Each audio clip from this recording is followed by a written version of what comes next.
ना वो 50% वाली जो बात आप लोग कह रहे थे, उस समय ही वो तैयार हो गए थे। अमित शाह ने उसी समय संसद में कहा कि आप कहिए, हम 1 घंटे बना लाते हैं।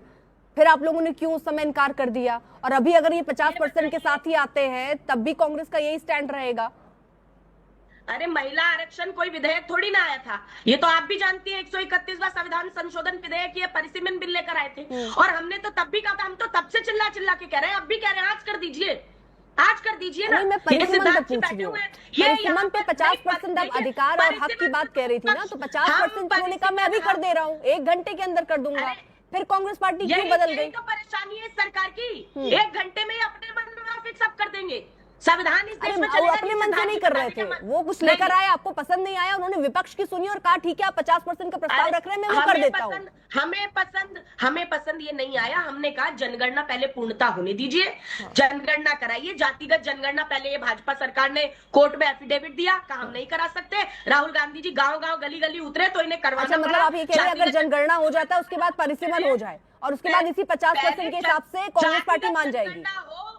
जेके जातिगत जनगणना हो, ये कानूनन प्रक्रिया है ना भाई, ये संवैधानिक प्रक्रिया। ठीक है, ये क्लियर हो गया। मतलब कांग्रेस पार्टी कह रही है कि अगर उस तय प्रक्रिया के साथ आते हैं, पहले जनगणना, 1 सेकेंड, जनगणना हो जाए और उसके बाद 50% वाली जो बात आपकी मान ली गई, अगर ये दोनों चीजें होती हैं तो आप परिसीमन के लिए कांग्रेस पार्टी तैयार है?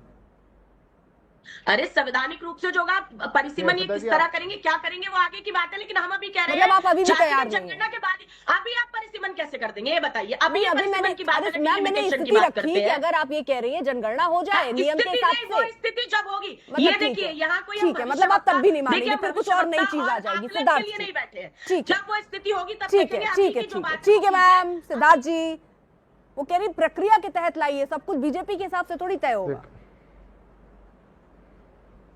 देखिए, सबसे पहले अर्पिता जी, अभी ठग बंधन, लूट बंधन, कौन सा लूट तंत्र, ठग तंत्र, बड़े भारी भारी शब्दों का प्रयोग किया जा रहा था। जब राजस्थान के अंदर बसपा के 6 के 6 विधायक लेकर के कांग्रेस में शामिल करा करके पार्टी खत्म कर दी, तब कौन सा ठग तंत्र था, कौन सा लूट तंत्र था? जब बिहार के अंदर एमआईएम के सारे विधायकों को आरजेडी ने अपने में शामिल कर लिया, एक भी विधायक नहीं छोड़ा, तो कौन सा लूट तंत्र था, कौन सा ठग तंत्र था? वहां तोड़ करके ले आए, खुद में शामिल कर लिए, तब कोई ठग तंत्र नहीं था, लोकतंत्र था। ये पहली बात हुई। इसलिए इनकी सच्चाई कितनी अर्पिता जी, ये तो देश के सामने है। दूसरी बात, अभी मैं हैरान हूं आज, और मैं चूंकि कॉमर्स का विद्यार्थी रहा हूं, कानून का विद्यार्थी रहा हूं, मुझे लगता है कि आईक्यू स्तर घट गया होगा आज।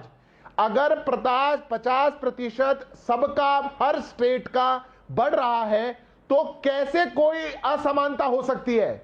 समाजवादी पार्टी के प्रवक्ता आपको समझा रहे हैं, मुझे लगता है जाकर के मैथ्स 101 पढ़ना चाहिए उनको, जो प्राइमरी में मैथ्स पढ़ाई जाती है।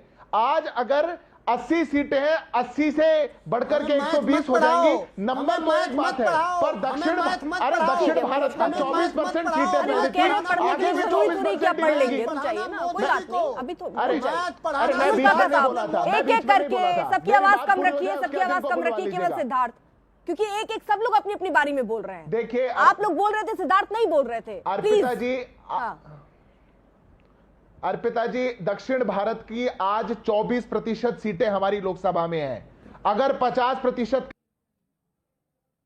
कम ही रहेंगी, ना 1% कम, ना 1% ज्यादा, इतना भी नहीं समझ में आता क्या? जितना रिप्रेजेंटेशन पहले, उतना ही रिप्रेजेंटेशन आगे। पर अगर सेंसस के आधार पर हुआ, ये फॉर्मूला नहीं आया, तो निश्चित तौर पर ये घट। वो कह रहे हैं परिसीमन क्यों करना है, मैं इसीलिए कह रहा हूं। नहीं, वो कह रहे हैं, वो जो कह रहे हैं मैं वो बता देता हूं। ये जो चाहते हैं दक्षिण भारत और उत्तर भारत के बीच में भेद खड़ा हो। अगर ये फॉर्मूला अप्लाई नहीं होता अर्पिता जी, तो आप खुद बताइए क्या होगा। दक्षिण भारत की जो जनसंख्या है वो कम है, 24% का प्रतिनिधित्व आज घट के 18%, 17% पे आ जाएगा। ये चाहते हैं आप?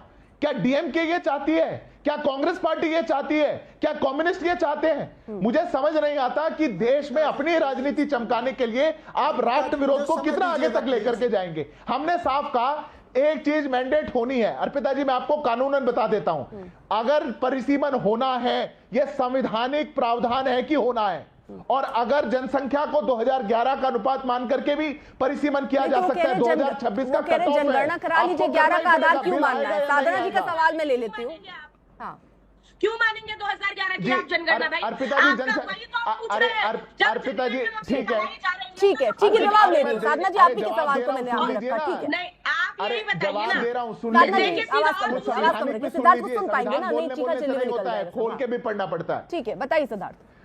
देखिए अर्पिता जी, सेंसस तो चल रहा है। अगर डिलिमिटेशन का बिल नहीं आया तो भी डिलिमिटेशन होता है।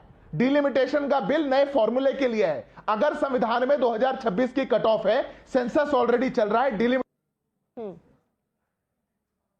में परिसीमन हो जाएगा। पर ये लोग चाहते हैं कि देश के अंदर विध्वंस हो, उत्तर भारत दक्षिण भारत में लड़ाई हो, राजनीति का मौका लगे, सबको साथ लेने का फॉर्मूला ठीक है, जरा 50% क्योंकि जो बात आप सबका कह रहे हैं बढ़ाएंगे। सिद्धार्थ, वो जो भी बात मंजूर आप नहीं कह था, रहे हैं ये वो इनके दरअसल मंशा यही दिखा है कि दिया। देखिए ये डिलिमिटेशन 52, 63, 73 और 2002 में हुआ, और क्योंकि अटल बिहारी वाजपेयी जी ने दरअसल इसमें जिस तरह से इसको 26 तक बढ़ा दिया, जिसका आप उदाहरण दे रहे हैं कि 26 के बाद तो होना ही है।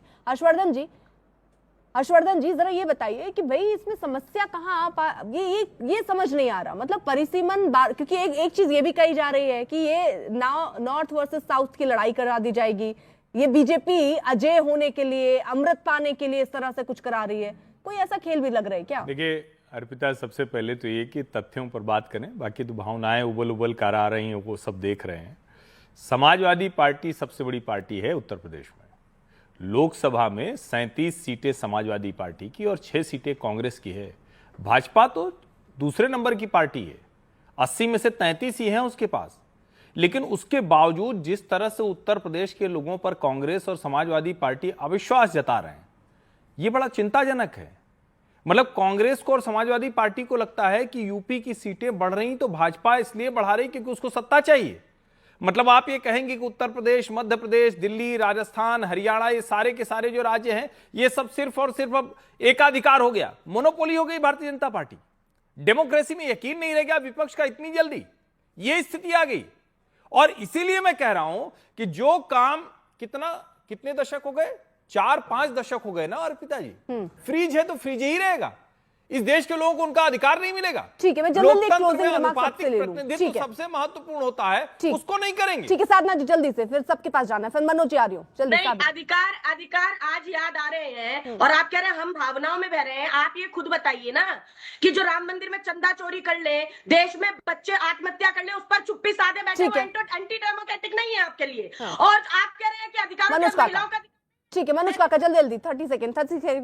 अर्पिता जी, कितनी गैर संवैधानिक बात हो रही है। अगर जिसमें भी हिम्मत हो, मैं आपसे कह रहा हूं कि अभी संविधान का अनुच्छेद 82 पढ़िए। हमारे देश में संविधान से अगर सब चीजें चल रही हैं, ये मनुवाद क्यों लादा? संविधान के अनुच्छेद 82 में स्पष्ट लिखा है कि हर जनगणना के बाद डिलिमिटेशन कमीशन बनेगा और डिलिमिटेशन कमीशन फिर रिपोर्ट देगा, उसके बाद सीटें तय करी जाए। तो बिना जनगणना के ही डिलिमिटेशन, बिना कमीशन के रिपोर्ट के ही भारतीय जनता पार्टी क्यों ऐसा करना चाहती है? ठीक है, बिना जनगणना के ये क्यों ऐसा करना चाहती है? ये जवाब दे दे। ठीक है, क्लोजिंग रिमार्क।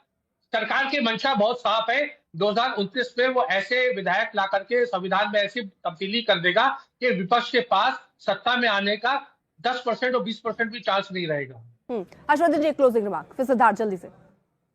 एक लाइन बोल दूं अर्पिता जी, मैं समझ नहीं पा रहा हूं, रशीद जी भी आज ये बात कर रहे हैं, ऐसे कैसे डेमोक्रेसी को आप डिफाइन कर रहे हैं कि सीटें बढ़ जाएंगी तो विपक्ष के पास चांस नहीं रहेगा? पार्टी लड़ती है ना, विपक्ष तो कुछ होता नहीं। सिंबल तो पार्टियों का होता है और वो जनता के बीच भरोसा मांगते हैं। क्या भारतीय जनता पार्टी जाएगी तो उसके लिए कहा जाएगा नहीं इनका 80% चांस है? ऐसा तो होता नहीं। और जहां एक तरह से कहें कि जनता तय कर लेती है, बड़ी से बड़ी सरकार को पलट देती है। इतना भाजपा के साथ 7 में 7 लोकसभा सीट लाते थे, लेकिन फिर भी दिल्ली में 2-2 बार उनकी सरकार तो छोड़िए, कितने 8 और 3 विधायक। जल्दी से मुझे ये क्लियर कर दीजिए, ये ला रहे ना परिसीमन पर सरकार बढ़ रही है ना आगे, इस बार मॉनसून सत्र में देखेंगे ना? मतलब शुरू वाली तो बात हो गई, मैं चाहती हूँ आखिरी में ये बात कहते हुए। देखिए अर्पिता जी, सबसे पहले राशिद किदवई जी ने जो बात बोली, मैं उस पर घोर आपत्ति जताता हूं। अगर उनको शौक है वो जाके कांग्रेस ज्वाइन कर लें। सरकार ऐसा संविधान में संशोधन करेगी ताकि देश में लोकतंत्र ना बचे और कोई पार्टी चुनाव ना लड़ सके, ये पत्रकार के मुंह से शोभा नहीं देती। आपको ये फियर मॉन्गरिंग बंद करनी चाहिए, झूठा प्रपंच बंद करना चाहिए सभी को। सरकार संविधान का बिल लेकर के आएगी, वो संवैधानिक है। बिल पारित होगा तो वो संवैधानिक होगा। अगर डिलिमिटेशन कमीशन बनेगा तो वो संवैधानिक होगा। केवल नेहरू गांधी परिवार जो करेगा वो संवैधानिक नहीं होता है। संविधान के अनुसार चलने वाली हर चीज संवैधानिक है। इनको आपत्ति हो तो कोर्ट जाएं, पर हर बार जो कोर्ट जाकर के मुंह काला करवा कर आते हो उनको झूठ की राजनीति बंद कर देनी चाहिए। इतना ही मेरा आग्रह है। यह संवैधानिक प्रक्रिया है, संविधान के अनुरूप ही होगी और राष्ट्रहित में होगी।